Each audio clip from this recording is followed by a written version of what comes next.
আসসালামু আলাইকুম। আজকে আমাদের আলোচনার বিষয় হচ্ছে কিভাবে একটি সহজ সূত্র ব্যবহার করে বাইনারি, অক্টাল, ডেসিমেল এবং হেক্সাডেসিমেলের বিয়োগ করা যায়। তো subtraction of binary, octal, decimal and hexadecimal. আচ্ছা, দেখুন আমরা এটা হচ্ছে ডেসিমেলের বিয়োগ, তাই না? আমরা ডেসিমেলের বিয়োগটা আগে থেকেই করে আসছি, 2-3তেই আসলে শিখেছি এইগুলো। দেখুন, আপনাকে যদি বলা হয় 57 থেকে 23 বিয়োগ করুন, তাহলে আপনারা কি করবেন বলুন তো? 7 থেকে 3 বিয়োগ করবেন এবং কাজটা অবশ্যই বিয়োগের কাজটা ডান দিক থেকে শুরু হবে। 7 থেকে 3 বাদ দিলে কত হয়? 4, তাই না? এখানে 4 লিখে দিবেন। আবার এখানে আসার পর 5 থেকে 2 বাদ দিলে কত হয়? 3 হয়, তাই না? 3 লিখে দিবেন। এইটাই তাহলে অ্যান্সার। তাহলে আমরা বড় সংখ্যা থেকে খুব সহজে ছোট সংখ্যা বিয়োগ করতে পারি। তাহলে এইখানে দেখুন, আমি যদি বলি 51 থেকে 23 বিয়োগ করুন, তখন আপনি কি করবেন? 51 বড়, 23 কিন্তু ছোট। আচ্ছা, কিন্তু এখানে এসে দেখতেছি আমরা যখন ডান দিক থেকে কাজটা শুরু করব, তখন দেখছি 1 কিন্তু ছোট, কিন্তু 3 কিন্তু বড়। তখন আমরা কি করব? আমরা জানি ডেসিমেলের বেস 10। আপনি এখানে তখন কি করছেন? এই 10-এর সাথে একটা যোগ করে দিচ্ছেন, তাই না? ধার নিচ্ছেন। দেখুন, 10 + 1 = কত? 11। 11 থেকে 3 বিয়োগ করছেন। তো 11 থেকে 3 বিয়োগ করলে কত হয়? 8 হয়, তাই না? আপনি এখানে লিখে দিচ্ছেন 8। তারপর এইখানে যে আপনি 10 ধার নিচ্ছেন, ওইখানে এর জন্য এবার এখানে 1 বিয়োগ করে দিচ্ছেন, তাই না? মনে মনে। তাহলে 5 থেকে 2 বাদ দিলে কত হয়? 3। 3 থেকে 1 বাদ দিলে কত হয়? 2 হয়, হ্যাঁ না? তাহলে 28 অ্যান্সার। তার মানে ডেসিমেলের বেস 10 জন্যই আমরা কিন্তু 10 করে ধার নেই এবং পরে এই যে ধার যে নিলাম এজন্য একটা এখানে একটা বিয়োগ করে দিই, তাই না? তাহলে ডেসিমেলের বেস 10 জন্যই 10 ধার নেওয়ার কথা। তাহলে আমার সহজ সূত্র দেখুন, বেস যত ধার নিব তত এবং হাতে থাকবে 1, এই হাতের একটা পরবর্তীতে বিয়োগ হয়ে যায়। আচ্ছা, তাহলে আমি এই সূত্রের সাহায্যে কি বাইনারি, অক্টাল বা হেক্সাডেসিমেল বিয়োগ করতে পারবো না? উত্তরটা হচ্ছে হ্যাঁ, অবশ্যই পারবো। তো দেখুন, আমি দেখিয়ে দিচ্ছি কিভাবে বিয়োগগুলো করতে হয়। তো দেখুন, স্বাভাবিকভাবে এভাবে কিন্তু আমি বাইনারি, অক্টাল বা হেক্সাডেসিমেল বিয়োগ করতে পারি। তো এই তিনটা বিয়োগ দেখুন অনেক সহজ, সিম্পল যেগুলো বিয়োগ আছে। তো 1 থেকে 0 বাদ দিলে কত হয়? 1। আবার 1 থেকে 0 বাদ দিলে 1। 1 থেকে 1 বাদ দিলে 0 আছে। সহজ এটা। তো আবার অক্টালের বিয়োগ দেবো এখন আমরা। দেখুন, অক্টালের বিয়োগ 7 থেকে 5 বিয়োগ করলে কত হয়? 2। আবার 3 থেকে 2 বিয়োগ করলে 1, তাই না? সহজ এটা। হেক্সাডেসিমেলের বিয়োগ দেখুন, 2 থেকে 1 বিয়োগ করলে 1 এবং a মানে হচ্ছে 10। 10 থেকে 6 বিয়োগ করলে 4। এই বিয়োগটা দেখুন, এই বিয়োগের সাথে এই তিনটা বিয়োগের কিন্তু মিল আছে, সদৃশ্য রয়েছে। দেখুন, এখানে ডান দিকে বড় সংখ্যা থেকে ছোট সংখ্যা বিয়োগ, এখানে কিন্তু ডান দিকে বড় সংখ্যা থেকে ছোট সংখ্যা বিয়োগ। তো আপনি এই অঙ্কটা দেখুন, এই বিয়োগটার ক্ষেত্রে ডান পাশে ছোট সংখ্যা থেকে বড় সংখ্যা বিয়োগ করতে হয়, তখনই কিন্তু আমাদের ধার নিতে হয়, তাই না? তো এইগুলো আমি সিম্পল বিয়োগ দেখাচ্ছি যে এইটার সূত্র মেনে চলে, কোনো ধার নিতে হয় না, সিম্পল ভাবে যেগুলো কাজ করে। তো সমস্যা তখনই হয় যখনই হচ্ছে ডান পাশে ছোট সংখ্যা থেকে বড় সংখ্যা বিয়োগ করতে হয়। যেমন এখানে দিয়েছে, মনে করুন A1 থেকে 62 বিয়োগ করতে দিচ্ছে, তাই না? তখন কিন্তু ধার নিতে হবে। এটা কিন্তু আপনি বিয়োগ করতে পারবেন না স্বাভাবিকভাবে, ধার নিতে হবে, বেসের ধার নিতে হবে। তো ওইটাই আমরা আজকে দেখবো কিভাবে ধার নিয়ে যে কোনো বেসের বিয়োগফল নির্ণয় করা যায়। আচ্ছা, বিয়োগফল নির্ণয় করার ক্ষেত্রে আমি একটা কথা বলে রাখি, আপনি কিন্তু বিয়োগ করার ক্ষেত্রে একই বেসের সংখ্যার বিয়োগ করতে পারবেন। যেমন হচ্ছে আপনি এইটা থেকে যদি এইটা বিয়োগ করতে চান, তাহলে কিন্তু মানে বাইনারি থেকে অক্টাল যদি বিয়োগ করতে চান, তাহলে আপনাকে এক কাজ করতে হবে, হয়তো এই যে এইটাকে আপনার বাইনারি করে নিতে হবে, অথবা এইটাকে অক্টাল করে নিতে হবে, তারপর বিয়োগ করতে হবে। তার মানে আমরা বিয়োগের ক্ষেত্রে একই বেসের সংখ্যার বিয়োগ করতে পারি, তাই না? ভিন্ন ভিন্ন বেসের সংখ্যার বিয়োগ করতে পারি না। তাহলে এখন আমরা দেখবো বাইনারি সাবট্রাকশন। তো দেখুন, এই সূত্রের সাহায্যে আমরা বাইনারি বিয়োগ করব। তাহলে এইখানে দেখুন 0 থেকে 1 বিয়োগ করতে হবে প্রথমে, তাই না? ডান পাশ থেকে যদি শুরু করি, তাহলে 0 তো ছোট, তাই না? তাহলে বাইনারি বেস কত বলুন তো? বাইনারি বেস 2, তাই না? এই 0-এর সাথে তাহলে আমরা 2 যোগ করে দিব। তাহলে 0 + 2 = কত হবে? 2।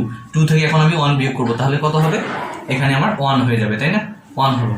তারপর দেখুন, এখানে এসে কিন্তু একটা বিয়োগ করে দেওয়া যাবে, কারণ আমরা ধার নিছি, ধারটা তো অবশ্যই শোধ করতে হবে, তাই না? আচ্ছা, ঠিক আছে, তাহলে ধারটা এখন আমি শোধ করে দিব। তাহলে 1 থেকে 1 বিয়োগ করলে কত হবে? এবার 0 হবে, তাই না? এখানে এসে আমি আবার দেখতেছি 0 থেকে আমার 1 বিয়োগ করতে হবে, তাই না? কিন্তু আমরা ছোট সংখ্যা থেকে বড় সংখ্যা বিয়োগ করতে পারি না, তাই আবার 0 + 2 = 2 থেকে আমরা 1 বিয়োগ করব। তাহলে কত হয়ে যাবে? 1। এইখানে 2 থেকে 1 বিয়োগ করার ক্ষেত্রে আমি কিন্তু 2 ধার নিচ্ছি, তাই না? তাহলে আমার ওই যে হাতে আবার 1 থাকবে, ওই একটা এখানে এসে মাইনাস হয়ে যাবে, এই এর সাথে মাইনাস হলে কত হয়ে যাবে? এখানে 0 হয়ে যাবে, তাই না? এইটাই আমার অ্যান্সার।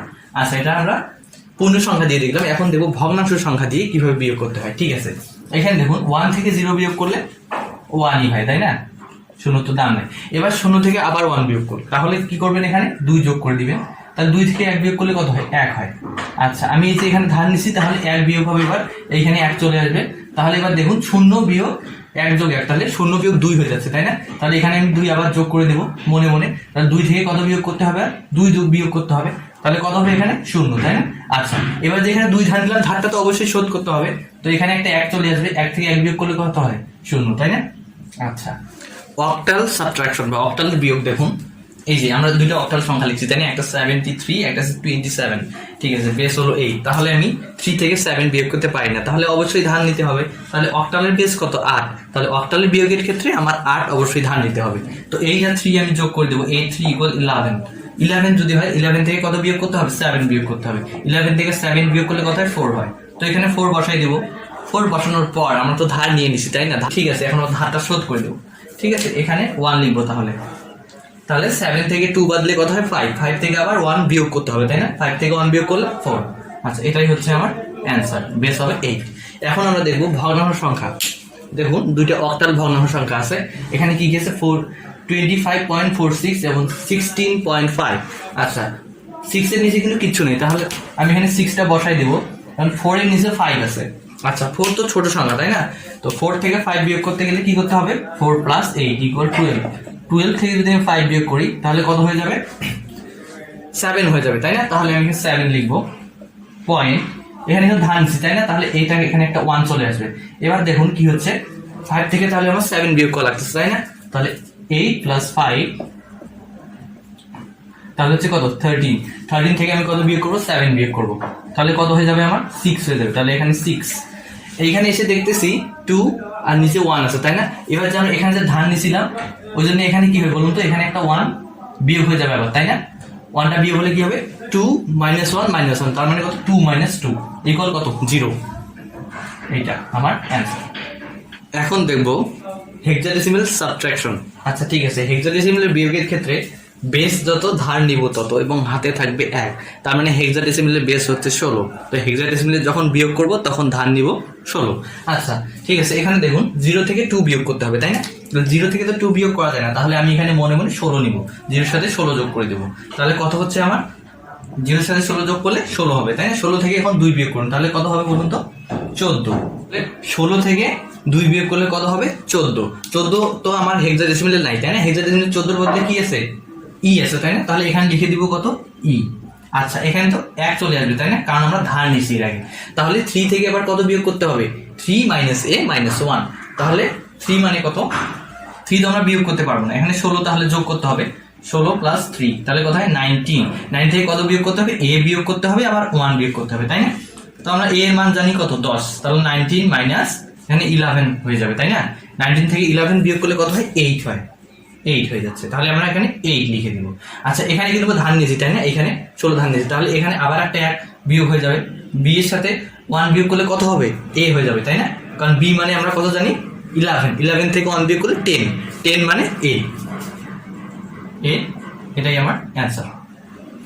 এখন আমরা দেখব ভগ্নাংশ সংখ্যা দিয়ে হেক্সাডেসিমালের বিয়োগ। আচ্ছা, 0 থেকে 0 বিয়োগ করলে 0 হয়, তাই না? এখানে আবার 1 থেকে 2 বিয়োগ, তাহলে এখানে কি করতে হবে? 16 ধার নিতে হবে। 16 + 1, তাহলে কত হয়ে যাবে? 17। 17 থেকে 2 বিয়োগ করতে হবে, তাহলে কত হয়? 15। 15 মানে কত হেক্সাডেসিমালে? 15 মানে f। আর এখানে পয়েন্ট দিয়ে দিতে হবে। আচ্ছা, ঠিক আছে, এখন কি করতে হবে বলুন তো? এখানে কিন্তু একটা 1 চলে আসবে, কারণ আমরা একটু আগে ধার নিছি, তাই না? আচ্ছা, 2 থেকে 6 বিয়োগ করা যায় না, আবার 1ও আছে। ঠিক আছে, 2 তাহলে 2 + 16 - 7 হবে। 6 আর 1 7। আচ্ছা, তাহলে কত হয়েছে? 18 - 7। তাহলে কত হবে? 18 থেকে 7 বিয়োগ করলে 11 হয়। 11 মানে কত? b। তাহলে এখানে আমি লিখে দিব b। ঠিক আছে, এখন কি করবো বলুন তো? এখানে কিন্তু আমি 16 ধার নিয়েছি, তাই না? তাহলে এখানে আবার একটা 1 বিয়োগ হবে, তাহলে a থেকে যদি আমি 1 বিয়োগ করি, a এর মান কত? 10। 10 থেকে 1 বিয়োগ করলে 9 হয়ে যাবে। এটাই হচ্ছে আমার হেক্সাডেসিমালের বিয়োগ। দেখুন, আমি এখন দুইটা নৈর্ব্যক্তিক এখানে লিখে দিয়েছি, এগুলো খুব ইম্পর্টেন্ট, এগুলো আসে। দেখুন, অক্টাল সংখ্যা পদ্ধতিতে 100 বেস হচ্ছে 8, এটার পূর্বের সংখ্যাটি কত? তারপর আছে হেক্সাডেসিমাল পদ্ধতিতে 100 বেস হচ্ছে 17, এর পূর্বের সংখ্যাটি কত? তো যখনই বলবে পূর্বের সংখ্যা, তখনই কিন্তু 1 বিয়োগ হয়ে যাবে। আমরা অক্টাল, হেক্সাডেসিমাল এবং ডেসিমেল বাইনারিটি হচ্ছে যোগে দেখছিলাম যে পরবর্তী সংখ্যা বললে 1 যোগ হয়, কিন্তু পূর্ববর্তী সংখ্যা বললে 1 বিয়োগ হয়। তো আমরা এটার পূর্ববর্তী সংখ্যা কেমনে নির্ণয় করবো বলুন তো? এটা তাহলে কি করবো, আমি 1 বিয়োগ করবো, তাই না? এটার সাথে 1 বিয়োগ করতে হবে, এবং সেটা অবশ্যই কি বিয়োগ? অক্টাল বিয়োগ।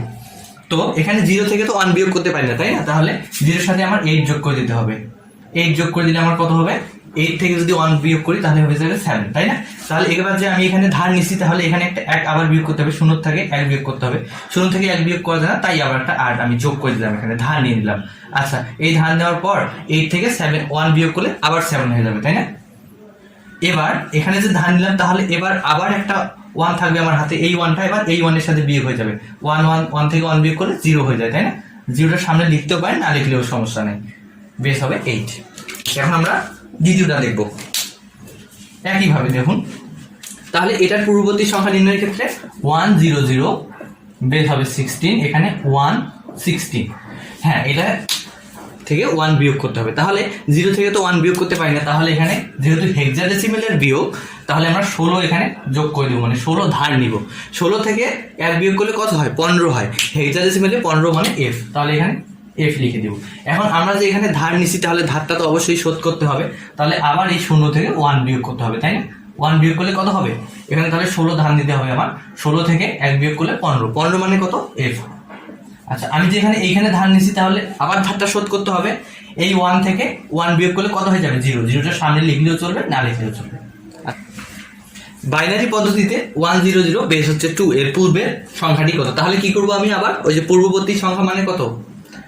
1 বিয়োগ, তাহলে এখানে 1 বিয়োগ করতে হবে। 0 থেকে 1 বিয়োগ করা যায় না, তাই 2 ধার নিলাম। 2 থেকে 1 বিয়োগ করলে 1, তাই না? এখানে যে 2 ধার নিছি, তাহলে এখানে 0 থেকে আবার 1 বিয়োগ করতে হবে, তো 0 থেকে তো 1 বিয়োগ করতে পারি না, আবার একটা 2 ধার নেব। 2 থেকে 1 বিয়োগ করলে কত? 1 হয়ে যায়। এবার আবার একটা হাতে 1 থাকবে, তাই না? কারণ এখানে আমি ধার নিছি, তাহলে 1 থেকে 1 বিয়োগ করলে 0। এটাই হচ্ছে আমার অ্যান্সার। ঠিক আছে, আশা করি আজকের লেকচার ভিডিওটা সবাই বুঝতে পারছেন। তো সবাই ভালো থাকবেন, সুস্থ থাকবেন, এবং আমার জন্য অনেক অনেক দোয়া করবেন। আল্লাহ হাফেজ, আসসালামু আলাইকুম।